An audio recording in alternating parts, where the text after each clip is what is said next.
Okay, go ahead. Raising money for Allied Arts was very difficult because unlike an arts organization where we're looking for money to pay for exhibitions or a symphony season or a concert season or a theater season, you were really looking for operating money. And of course, as you know, with every grant you write, they say, how much is going to be for administrative expense? Well, 90% of what Allied Arts got was spent for administrative expense because the administrative expense was part of its program. And um, I did write, I wonder if it's in the files someplace, I did write a letter for the New York Foundation on the Arts at Ann Folk's request on why Allied Arts and similar organizations should be funded. And I made the comparison to corporations, for example, that pay for newsletters for their employees because they understand how important that kind of communication is. They paid for their members to go to conferences, whether they were on behalf conferences related to their product or simply public relations. Anyhow, all these kinds of things that arts councils do, but it was very hard to get funding for it. And I'm sure I don't think Allied Arts of Seattle is doing very much. We were lobbyists, as what we were, of course, and but in a broader sense, a community organization. Obama would probably appreciate what we do. Anyhow, that's always been true.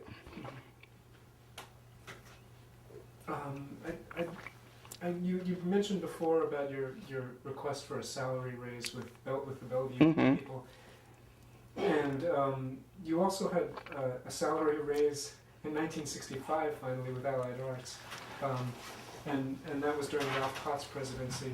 Oh, really? I don't remember. How much of a raise did I get?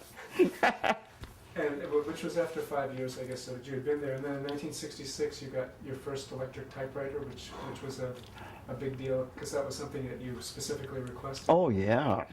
Now, do you remember that period at all? Well, I don't remember what I got in the way of a raise. I would have thought I would have gotten something before that, but maybe not. We did get an electric typewriter. Well, we just kept on doing what we were doing. And we were talking also about getting an office. And part of the reason we were talking about getting an office is because, you know, we actually shared the Rooney's telephone. We did not have a separate line, so this meant Bob had always been so good about calling me every day, and he couldn't get through to his own home. And finally, after I'd been doing this for 6 or 7 years, Bob said, Alice, would you rather have an office or a divorce? And we were talking about getting an office. So that's when, and actually, see, Jerry was president, what, 67, 68, something like that? 68, 69. Okay, and so we started when Norm was president, and then Jerry really managed to make it happen. And so that was a great, actually by this time we'd moved here, and I do have an office upstairs. And in our house in Edmonds, as I say, I use the dining room. And but it was important at that point that we have a physical presence in the city. And actually several board members had said, well, maybe we should just pay Alice more and keep it the way it is. They knew what it would mean to start paying rent on an office and have to have desks and chairs and typewriters and filing cabinets and all that kind of thing. But we went ahead and did it, and we shared the office in do you want me to talk about one of these? Sure, yeah. We, Shirley Collins, at that time, Shirley Turner, was down the street on Occidental. She was director of the AIA by this time. I had a lot of interesting successors at the AIA, and Shirley was one of them. And so when we started talking about office space, we had a lot of friends down in Pioneer Square, and we got space in the Gold Building, right upstairs over Elliott Bay. And Dick White at that time owned that building, and Ralph Anderson was on the corner. Shirley was down the street in the AIA office. And so we managed to get this great huge space for $180 a month. and we shared it with the American Society of Interior Designers, the American Society of Landscape Architects, the American Institute of Planners. Now, this didn't mean that they all, and a pair of architects who actually were ensconced. This didn't mean they all had people there. We provided a telephone answering service for them. We charged them $35 a month and answered with the telephone number and took messages for all these various organizations. And then they would use the office for their board meetings and so forth. So we had all this space, and the ASID got us a wonderful conference table, wonderful desk for me, and actually the light fixtures are still in that space, and it's now occupied by Seattle Arts and Lectures, and they have nobody ever claimed the light fixtures when they moved out, so they have our original light fixtures. And it was a great relief. We were, I still only worked part-time for a couple of years, and then I went to work full-time. But I did have a month off in the summertime, and we just shut everything down for a month. And I remember once my kids were in junior high and high school, and I remember saying, well, this is so much fun, maybe I should quit working. And then they both looked absolutely horrified. Now, when did you actually become executive director of Allied Arts? Up until that point, you were executive secretary. Mm-hmm. When did you become executive director? I don't remember what year. How did that come about, though? Oh, Lou Pritchard actually proposed it. So it just came about through a suggestion from the board and their immediate adoption. Had there been an executive director up until that point? Mm-mm. No, I was it, but I just had a different title. So the work that you were doing was executive director work. Exactly the same, yeah, right. And I went on salary when I went to work full-time. And Lou was also responsible for my getting quite a substantial raise in pay. He was very considerate of that. So, Now, speaking of Lou, in 1975, I believe it was, there was an annual meeting, where Lou actually paid tribute to you and said that you deserved a standing ovation for your work. And in the minutes from that meeting, whoever was writing the minutes said that a standing ovation certainly was given for a very long time. no, Do you recall that meeting? I don't. I think it was the 1975 annual meeting. Where was it? I have it somewhere, but not with me right now. But it was Lou Pritchard, I think, was president at that point. Let's see. Yeah, Paul was president. Yeah, 75 or 76, I think he was. Yeah. And he was the one who also put in the word for me to be Joel Pritchard's intern. Joel had a whole series of interns, and what he did was, Pritchard was who exactly? the congressman from this district, and good friend of Lou's. And what Joel did with his intern program, he would ask people who represented categories in the community. So I was the arts. Then he had a woman who was, let's see if I can even remember who the others are. One woman who was on the faculty of the School of Nursing at the UW, and she represented the nurses. And they had a whole bunch of them. And actually what happened was he would pay for your lodging and leave you on your own. Well, they loved it when I was there because they'd had no contact with the arts at all, and I came with a long list of people I wanted to see. From people at the National Endowment for the Arts, to the GSA, to the Department of Commerce, anybody that I thought had influence or was important to the arts. So every day I'd come back and tell them what I'd done. We had a great time. And I learned a lot, and actually that's what led to my going back to Washington during my year's leave of absence, that I met the woman who was at that time head of the crafts program at the National Endowment for the Arts. Her name was Elena Canavier, and she was a friend of Lamar Harrington's too. And so I had just announced that I was going to take a year's leave of absence and had no plans for what I was going to do with it. And this was what year again? in '77. And your internship was 76. Okay. And that wasn't in Seattle, but it was somewhere else, wasn't it? Oh, the internship was in Washington, D.C., in Congressman Pritchard's office. And Lamar was talking with Elena Canavier, the head of the crash program at the NEA, and said, did you know Alice Rooney's taking a year's leave of absence from her job? And Elena said, oh, really? What's she going to do? And Lamar said, I don't think very much. She doesn't have any plan. Elena called me and asked me if I wanted to come back to Washington and write a newsletter. And so I said, sure. With just that much information. And so I went back in September of 77, and by sheer chance, a friend of mine was going back to George Washington to get her PhD, so we shared a house. And then another thing that happened by sheer chance was after I had been there a few months, that Elena, the woman at the NEA, was asked to be Joan Mondale's culture advisor. So she left the NEA and went over to Joan Mondale's office in the old office building, and Elena was quite irrepressible.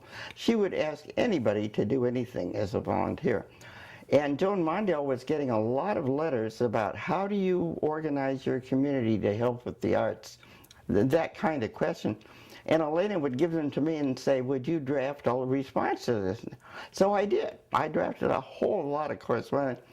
And in payback for that, they would invite me. The Mondales lived in the vice president's house, which is at the old, God, I've forgotten that. Anyhow, and every month they would have a small art show in their house, in the mansion, from various parts of the country. And the first one was from Texas. And so they would invite me to come. And it was not only fun to do and get to meet a lot of people, but I would write about it in this newsletter I edited. And then the other thing Elena did for me that I've never forgotten, on the 4th of July, the president invited all staff members in all cabinets to come and sit on the lawn of the mall and watch the fireworks. So Elena said to me, would you like to do that? And I said, would I? So I invited a young man I'd gotten to know at the Endowment. We brought a blanket and a picnic lunch and a bottle of wine and sat on the grass at the mall. And in the midst of all that, who should come around but Jimmy Carter? And he was touring the grounds and saying hello to various people. So we stood up and didn't talk to him or anything. We were just watching him. And all of a sudden I got shoved, and John said to me, you just got shoved by a Secret Service man. I was too close to the president, apparently. Anyhow, it was one of those exciting things in your life that completely unanticipated, and it was really fun to do. And the measure of Joan Mondale, I've never forgotten this too. I really didn't know her very well. I was just there courtesy of Elena. And when Walter Mondale ran for president, I went down to was it the AAA? I think it was the AAA, which used to be down here on 6th Avenue, at a reception for him. And I was just standing. I'd run into a friend of mine watching everything, and it was as much just to do honor by being there as anything. Joan and Walter Mondale walked in, and it was kind of like, here's the door, and I was standing down there, and she said, Alice Rooney, what are you doing here? This is years after I had been there, and her memory was just phenomenal. And anyhow, so I had a lot of unexpected bonuses in my life, and that was certainly one of them. I wanted to show you this since we're talking about this right now. This is a newsletter that Congressman Pritchard put out, and there's your Oh, I remember that, yeah. Lower right-hand corner. Yeah. A little article about you and Joe Pritchard. Mm-hmm. Oh, yeah, yes, he was really wonderful. Only one of 2 Republicans I've ever voted for. Who was the other? Dan Evans, when he was governor. Probably the best governor we've ever had. Anyhow, that's great. So how long were you working as an intern for Joel Pritchard? Just 2 weeks. And how long were you working in Washington when you went back? I arrived in September and I left at the end of July the following year. And I actually had planned to stay till September, and then I realized I didn't have to spend the month of August in Washington, D.C. in an unair-conditioned house. I could leave any time I wanted, so I left and came home. Now, while you were away, I'm going to shift back to the 60s in a minute, but since we're on the subject, while you were away, there was a newsletter that was published in 1976 at Allied Arts, which stated that Allied Arts without you was like a ship without a sail. Aww. So it seemed like when you left, it was a difficult period for Allied Arts to be without you. Well, that's very nice. You know that Margaret Hancock took my place when I was gone for the year. She's still around, you know, if you want to talk to her.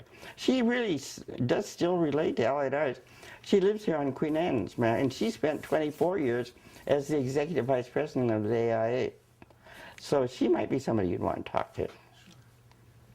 Is she somebody that you recruited for the organization?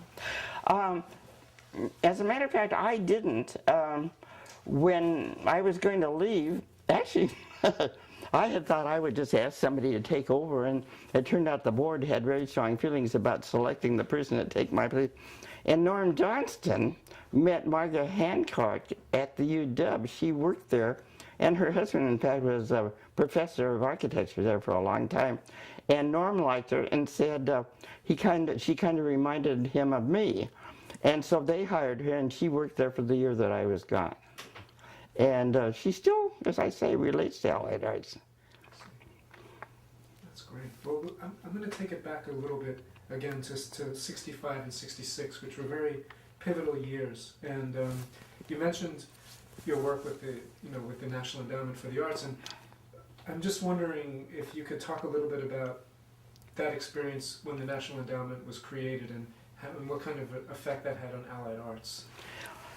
Well, I'm not sure it had a whole lot of effect on Allied Arts, but I do remember, actually, the one reason it had an effect on me is that I told you I did publicity for the Bellevue Arts and Crafts. I also was the interim, I guess they called me director for the Washington State Arts Commission. And I had applied, no, this is later, I'm sorry.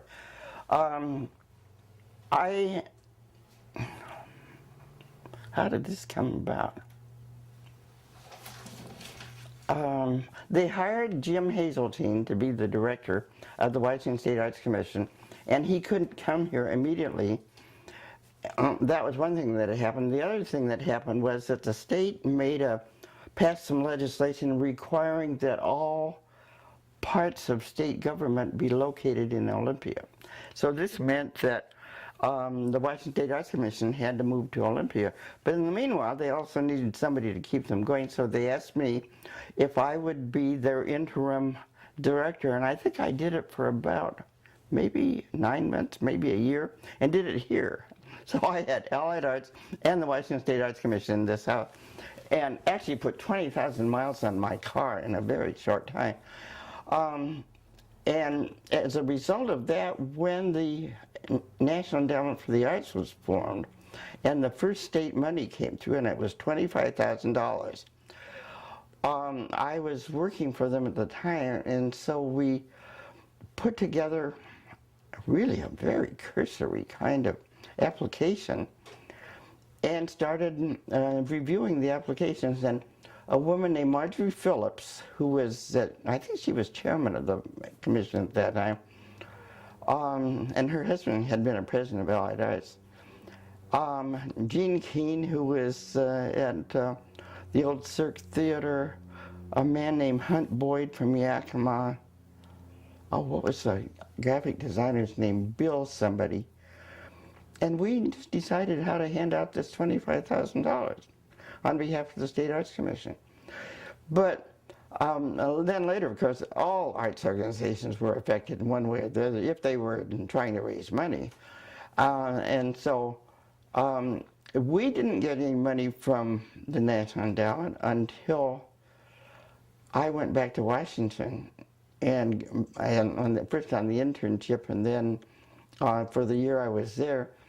Oh, now how did that? Did you read about our having a project called Crafts Week? That's what happened. After I'd been in Washington for the internship, Janice Nemi, who was at one time a judge here, was chairman of, was on the board, and we talked about,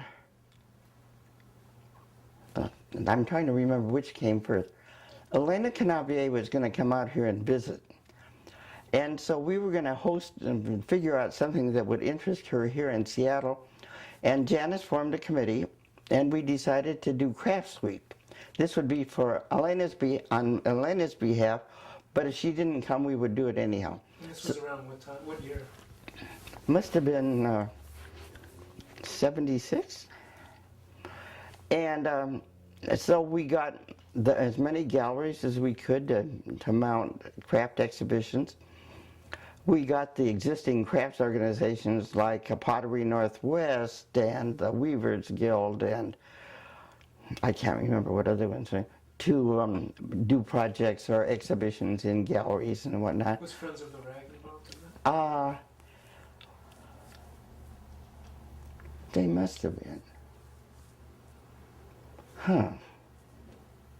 I can't remember directly. But Mickey Guston, who was working at Allied Arts at that time as assistant director, was one of the founders of Friends of the Rag. You know, I think they were touring nationally at that time. They had a national show. They were so wonderful. So I don't think they were involved at that time. Anyhow, Elena came, and we had Crafts Week, and was that when we had the great party? I think it was, we had an opening night party. There used to be a restaurant in Freeway Park, and it was just opening at that time. And somebody from Northwest Designer Craftsman, I think, talked them into letting us have the opening night party. And the whole theme of it was erotic art. And you've never seen so many apples and bananas in various configurations. And the table had as a centerpiece a nude girl covered by ferns and grass and whatnot. And I think she had some kind of covering over it, but she was right in the middle of all this erotic food. And what was so fun and funny and so much fun was the mix of people who came, some kind of grand dames who were really, a lot of them were really involved in Allied Arts, and a lot of hippies and whatnot, and they all mixed together and had a great time. And that was the opening night for Crafts Week. So then after that, we got a $10,000 grant from the NEA to do it a second year, and that was the year I was in Washington, so they did it without me. And a woman named Lynn Cardigainer, who was at that time at Pratt, really ran things, and but a whole bunch of other people were involved in it. It was really, I don't know why we didn't continue it. It was really a great event. And you got a lot of stores involved as well. Oh yeah, and galleries and whatnot. It's really something. Now another thing that you guys did was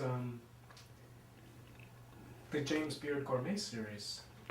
Yeah, I was thinking about that the other day. That was kind of lost, and it certainly never got made quite the impact. It got quite the publicity you would think it. And it's easy to forget that at that time, cooking and gourmet food and whatnot was not as big as it is now.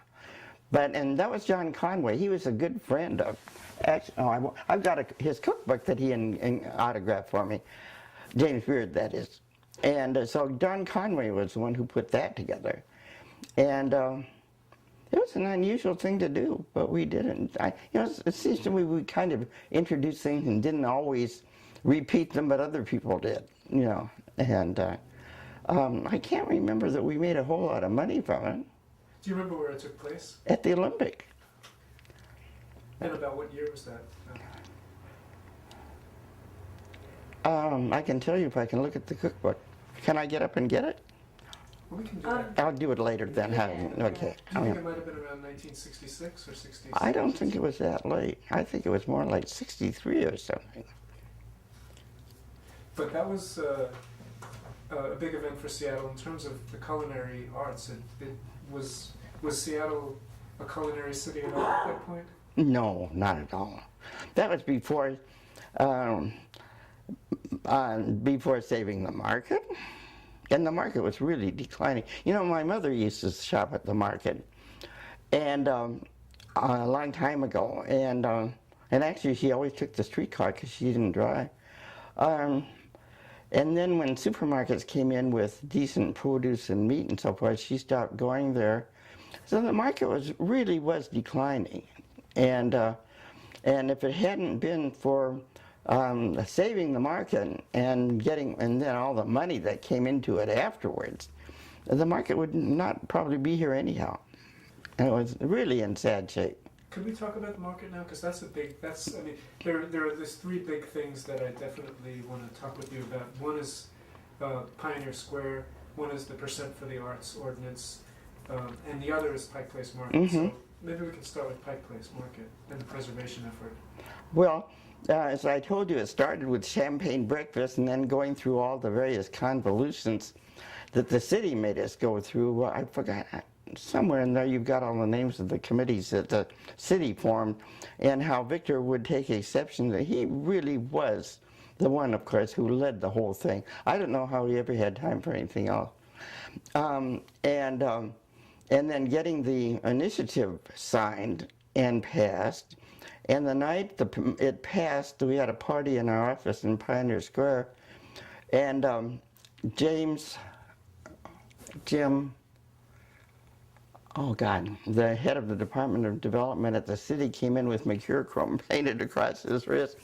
And what was so interesting about saving the market, not only did it mean that the market got a whole lot of money, federal money, and saved it in that way, but it also changed the mayor. It was a very interesting political fallout from this. Wetzel, I thought, was a very good mayor. I don't think that he's really been appreciated. But his backing had all been from business and the Chamber of Commerce, and some of it was declining.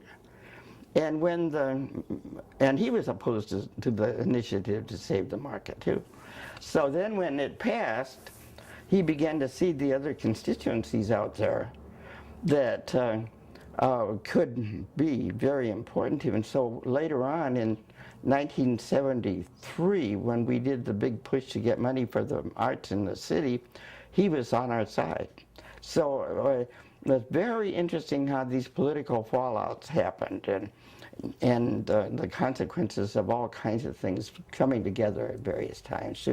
So, and of course, the market put Allied Arts and the Friends of the Market on the map too, so we had all kinds of people who wanted to be part of it, and I think it also led to a lot of political courage on the part of board members and people who had great ideas that they might in the past have been reluctant to even try, and gave Allied Arts that kind of reputation for being, I won't say on the cutting edge, that's not the right word, but being kind of daring and seeing things that other people didn't think of. And that's true, and they were all from individuals, whether it was Fred Bassetti or Paul Schell or Ibsen Nelson. And I was not the one who came up with the ideas. I was the one who helped make them possible. But people like that were the ones who really understood how a city works, how the arts work, and all that kind of thing. And that was a good stage setting for the Percent for the Arts ordinance. Well, in 1973, we did two things. We got. Are you going to talk to Judy Wetzel? That's a possibility. You ought to, because not only was she the chairman of the committee for the 1% for art in the city, but for the 0.5% at the state. And she was a very, very good chairman. You know, she went on and became the director of Poncho. And you really ought to talk to her, I think. It would be unfair to her not to. Anyhow, with Paul, and she was a good friend, she and her husband were good friends of Paul's, and Bruce Chapman. And Bruce Chapman's influence should not be underestimated. He was on the city council, and he was very helpful in all this. And so when Paul became president, he put together a committee. I should start with a predecessor to his committee. We had a meeting in the office, and I can't remember exactly why we had the meeting, but we had representatives from organizations like the Symphony and the Art Museum and so forth. And at one point, the assistant director of the Symphony said to, was it to me or to Paul? What are you people in Allied Arts doing interfering in things that are none of your concern? And whatever it was we were planning, he didn't like it very much.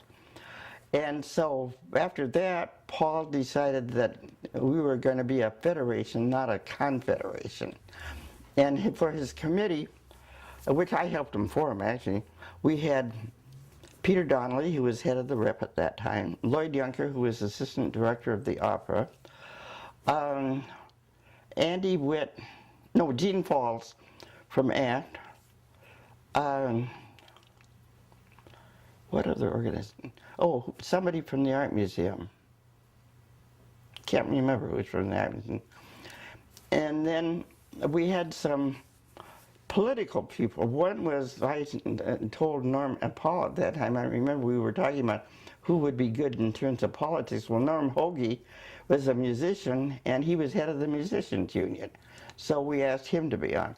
We had another woman named Marguerite Sutherland who was on the city council of Mercer Island. And she came on, and she'd done something. Maybe it was when she started something called Classical Music Supporters, it may have been. And then Paul and me, I can't remember, there may have been a couple of others.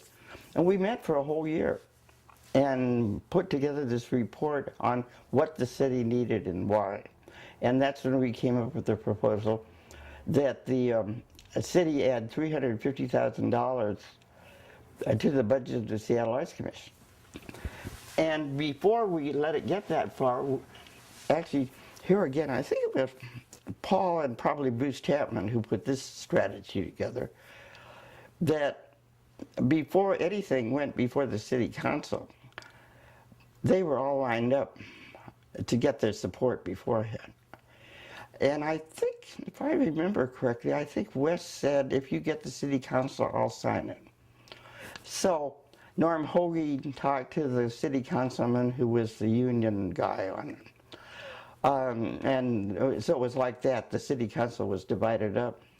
And I'll tell you, I've never been to so many city council meetings as I went to that time, some of them lasting well into the night. So we got the council lined up. Let's see, they cut it from 350 to I think 300. And they signed it off, and the mayor signed it off, and the budget for the arts in the city had gone from $25,000 through the park department to $350,000 in one fell swoop. And it was a great victory, great victory. And it was just before that the 1% for the art also was passed.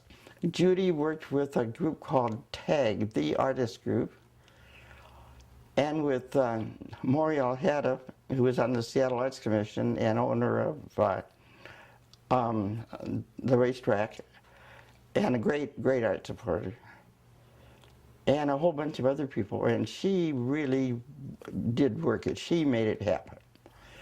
And today, I don't think it would pass, but at that time it did. There was only one, I think there were two cities that had it. Hawaii had it as a state, and Baltimore had it as 1%. And so it passed, and then when Judy was married to a state senator, Jonathan Wetzel, and at that time her kids were young, so she and the kids would go down to Olympia with John and spend the legislative session there.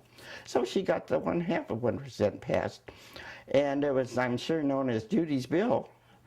And John had a lot of influence, highly respected.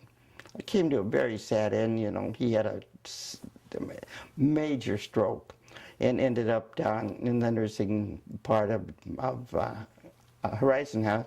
And Judy once said to me, "You don't want to end your life that way, Alice. This is dreadful." Anyhow, he was highly regarded.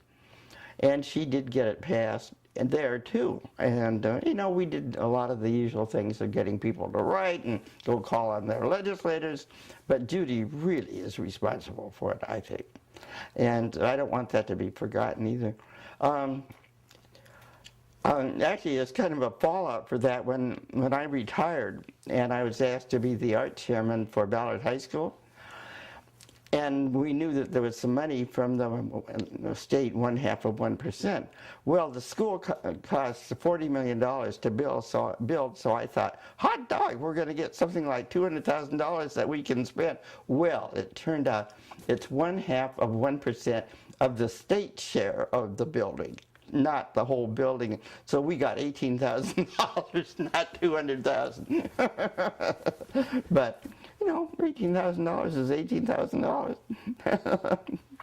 There's an interesting side note. Jonathan Wetzel was actually one of the people that was a winner of that Street I'm Most Ashamed Of contest. Oh, really? I don't remember that. I think he came in second.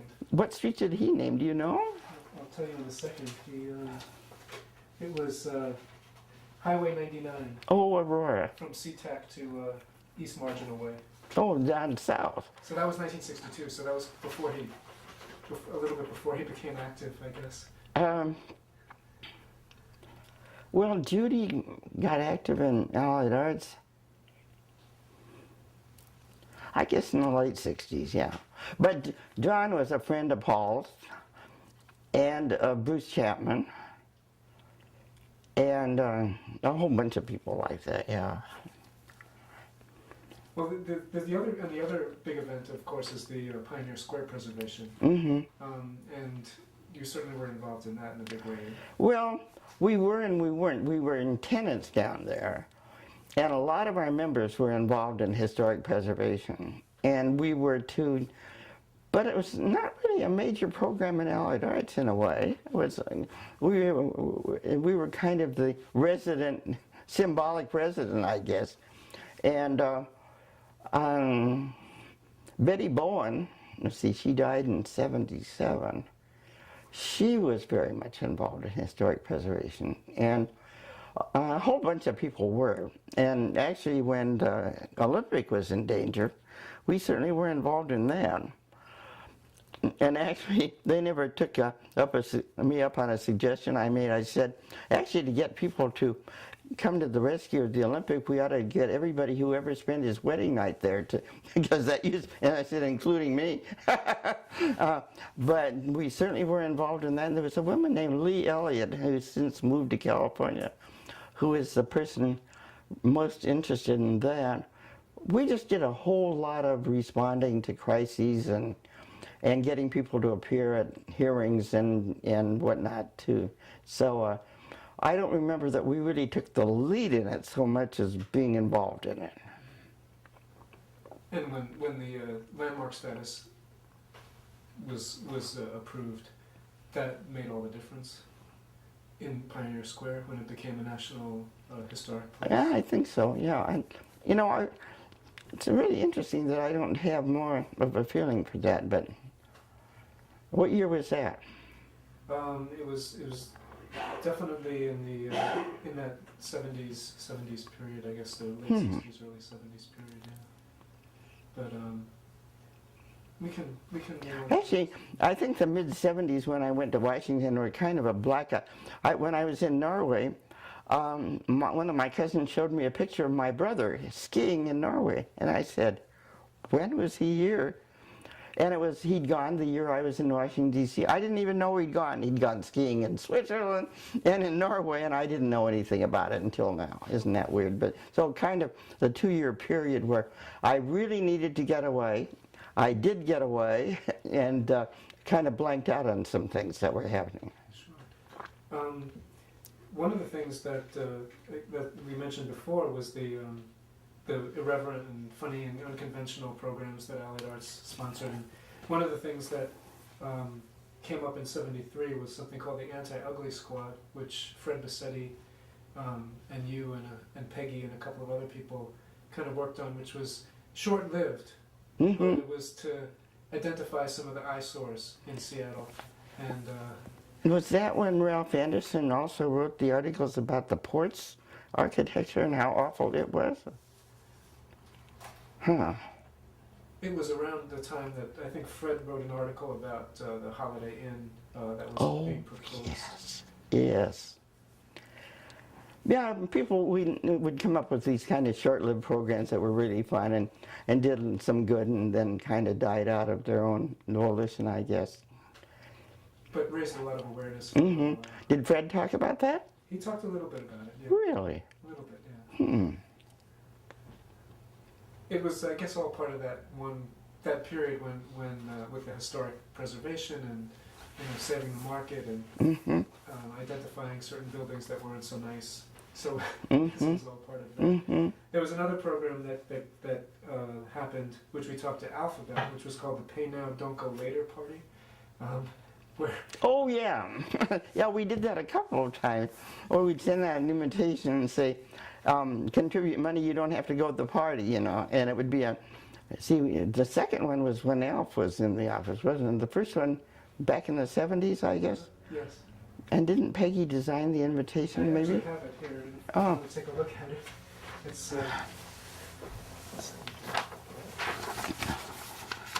Yeah, Peggy designed this. That's her kind of... Actually, maybe Alf wrote the copy for both. He did. Oh, he did, okay. So they were very funny kinds of things.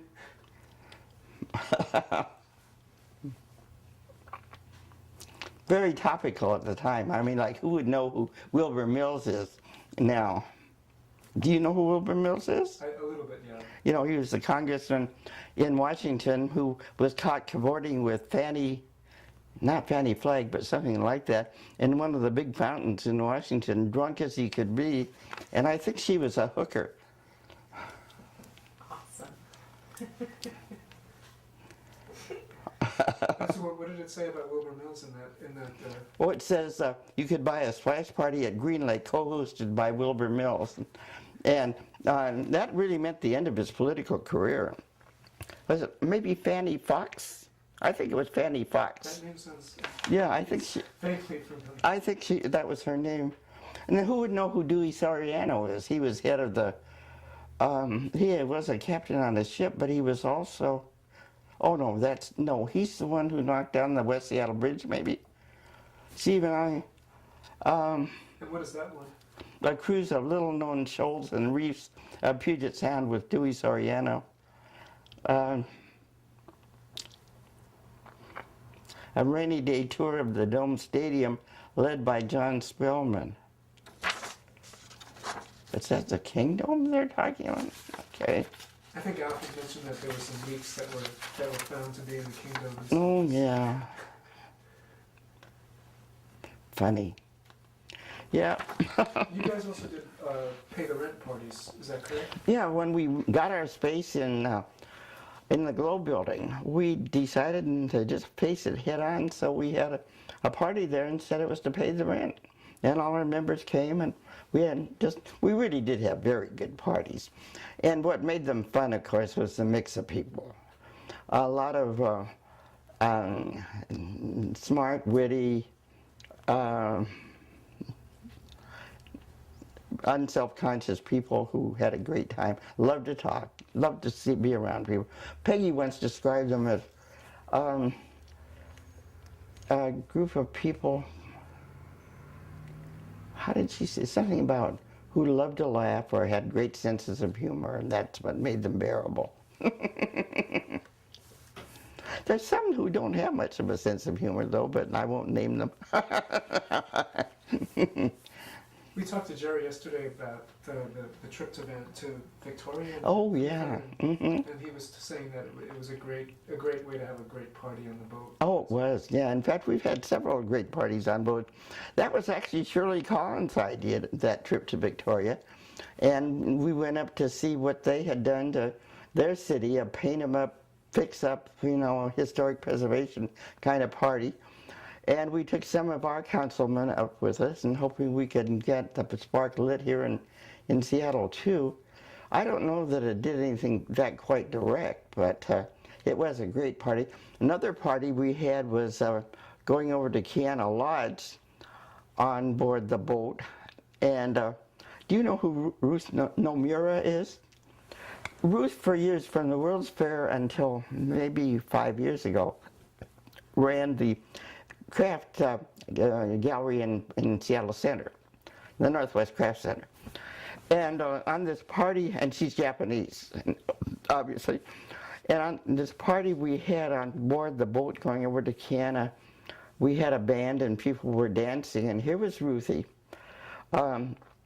with a bright turquoise boa around her neck, dancing with somebody, and I've never forgotten that she did have an totally inscrutable oriental lack of expression, but her body was saying all kinds of things, and I thought, as she was dancing with whoever it was, and I thought, how fun to see people both ways. She was enigmatic and she was dancing. Anyhow, we did have a great party. One time on board a boat, maybe it was the same party, my husband was along, and he went downstairs in the boat and came and said to me, "What's that funny smell?" And I said, "Don't even say it, Bob. It was pot somebody was smelling, smoking." And he didn't know what it was. A lot of different kinds of people on the boat. Yeah. And at your parties. Mm-hmm. One of the things that you talked about a lot was the creation of a nurturing environment for the arts and for artists. Mm-hmm. And that's something that Allied Arts was really interested in, is creating an environment for artists to flourish and for arts to flourish and for artists to stay in Seattle, come to Seattle and stay. I'm wondering if you could talk a little bit about that.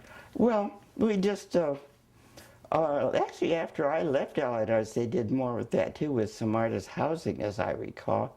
But that's what we were thinking, of course, with the 1%, of a way to provide artists with jobs.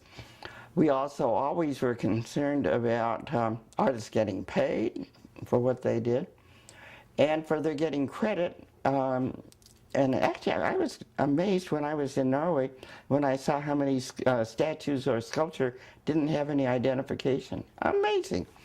And I think we always included artists. There were always artists on the board. And I spent a lot of my time talking to them, as I recall.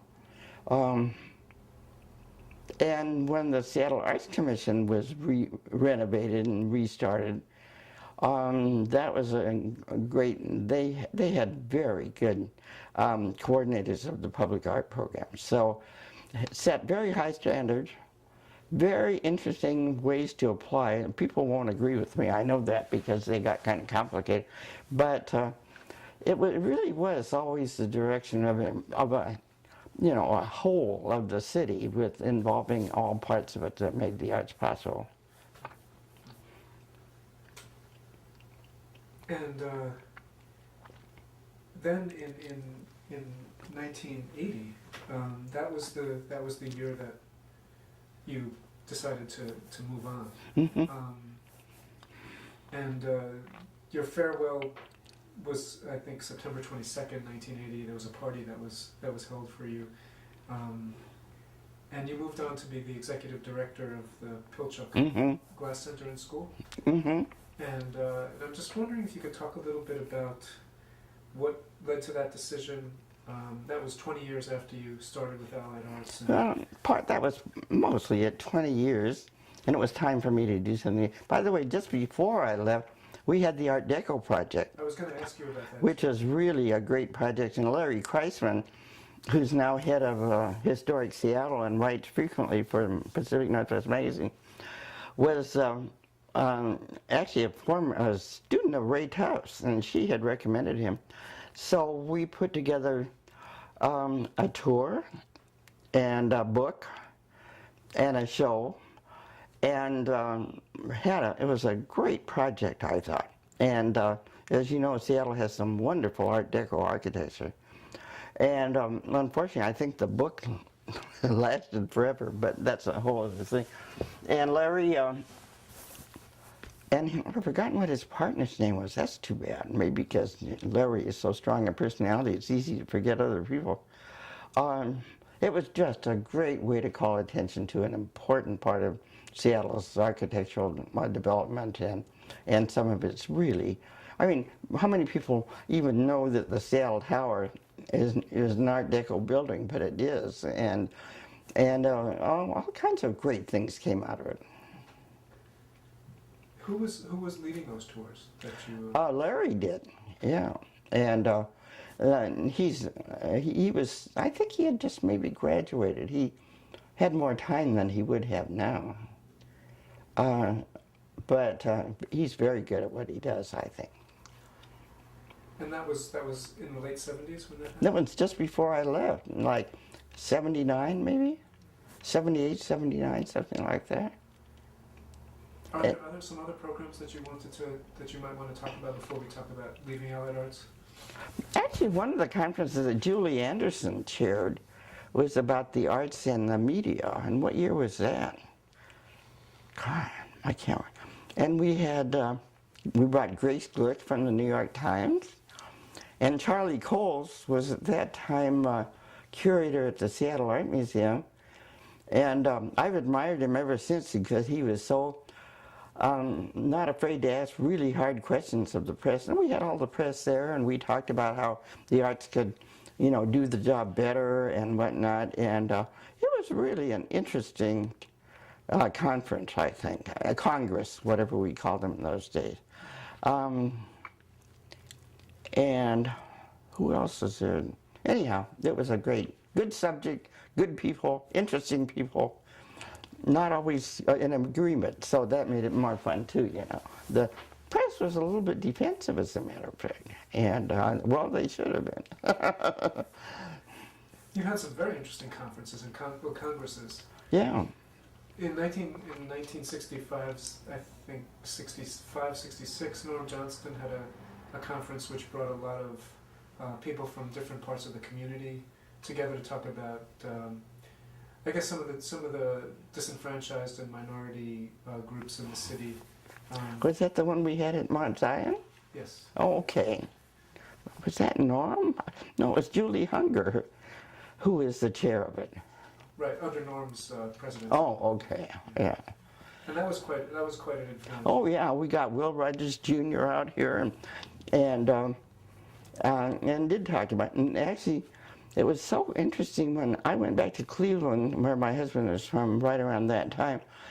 They could not believe what I told them, that I was involved in this conference.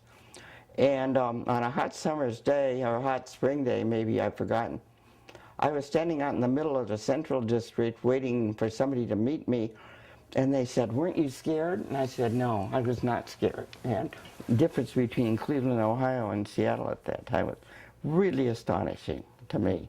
I was kind of naive about it all. I mean, I knew about things that happened there, but I guess I didn't really believe it. But no. But it was very different here. And that was really a great conference. Another one, there was another one I was thinking about. I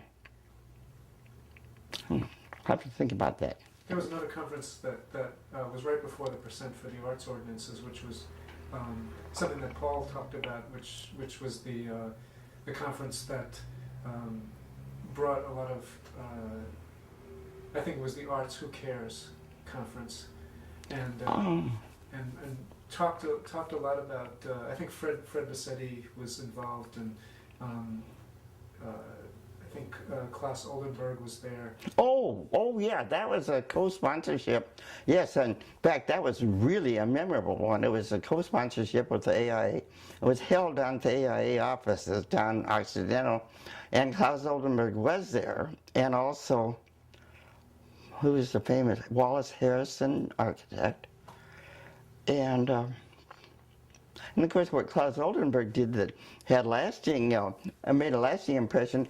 He, I don't even know how it came about, but he drew Lake Union on a sketch pad up in front on an easel. And then he had a faucet coming out over Lake Union with water, and that became a poster. You know, his version of a fountain over Lake Union. And it became a poster. Was it advertising? I don't know, maybe the museum, I don't know. Anyhow, it was a great conference. And somebody besides those two, besides all the local lights like Norm and Fred and Shirley and I'll have to think about it. There's somebody kind of important, I think. I don't have that with me yet. I'm at 7 minutes. Okay, we might need another. Okay, but I may not have enough for next week, Okay. so just say no. Okay. We should probably talk a little bit about, we might be able to come back to some of these conferences. We should probably talk a little bit about your moving to Pilchuck, and then you went to, also in 1990, the Glass Art Society. Right. So that event, first of all, at your farewell party, you were presented with a chest. That's it right there, yeah. Oh, okay, I'll have to photograph that. And that was created by Everett Sodergren? Right. Okay. And what was your experience with Pilchuck and with the Glass Art Society? Well, what came before the Pilchuck, though, was the fact that I was one of 3 finalists for the job of director of the Washington State Arts Commission. And they hired somebody else. And actually, excuse me, it was really kind of a funny sequence of events. After that happened,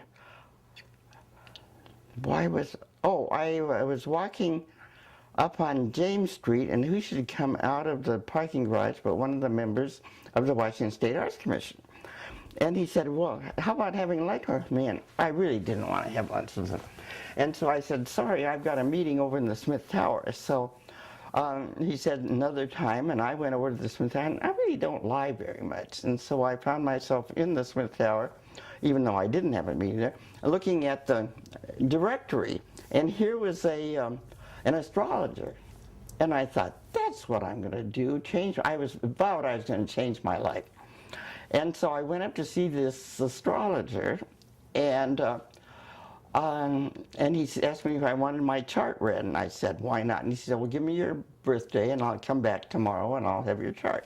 So I did, and he looked at my chart, and he said, well, I see you're going to be offered a job. And I laughed, and I said, well, I was just turned down for one. And he said, well, maybe the person who got it will change his or her mind. I said, I don't think so. And he said, well, nevertheless, and this was like the middle of June of that year, he said, I see that on June, very specific, 28th, 29th, or 30th, you're going to be offered a job. And I said, well, okay. And he said, I also see that sometime in the not too distant future, you're going to do some traveling. And I laughed at that and said, well, sorry, but I have neither the time nor the money to do that. He said, you're going to do some traveling. So I took his chart and I went away, and on June 28th and 29th, nothing happened. And so I thought, forget it.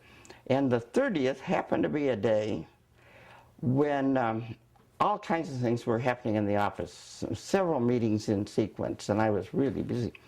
And I got a call that morning, and oddly enough, I never even thought about what this astrologer had said. I got a call from John Hauberg, whose office was across the street in the Grand Central. And he said, Tom Bosworth and I would like to come over and talk to you.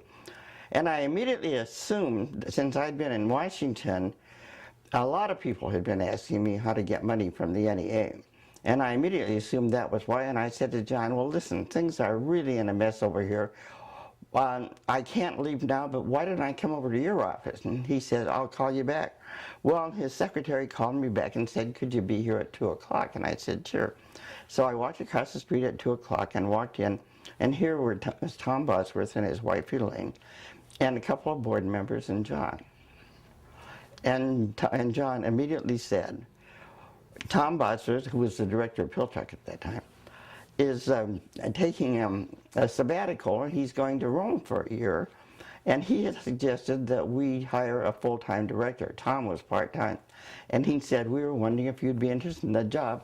All I can think of was that goddamn astrologer and what he had said, and I said, well, let's talk about it some more, and I'd really like to think about it.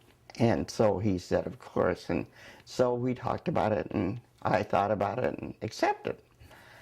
And so that was in the middle of the summer, and I was due to start October 1st. And so that's when we went through all the things leaving Allied. And then as far as the travel goes, the woman who was the new head of the crafts department at the NEA was a woman named Eudora Moore. And she had set up a task force to go around the country. Actually, there were 32 people on it, divided up in 4 teams of 8. Go around the country to ascertain from the craftsmen themselves what they wanted from the crafts at the NEA. And so they'd been talking to me about it, and I just assumed they wanted my advice because of my experience with lobbying and advocacy and all those good things. And John finally said, well, you know, we want you on the task force. And I said, no, I didn't know that. I assumed that you would want really more craftsmen themselves. And he said, well, we've got those. So I went. He said, the only catch is you have to be free to travel for 6 weeks. So I went back to the astrologer, and he never ever told me anything. He said I was going to get a divorce, and that my daughter was going to have some kind of problem, and none of this ever materialized. But that's how I happened to go to Pilchuck. That is good advice.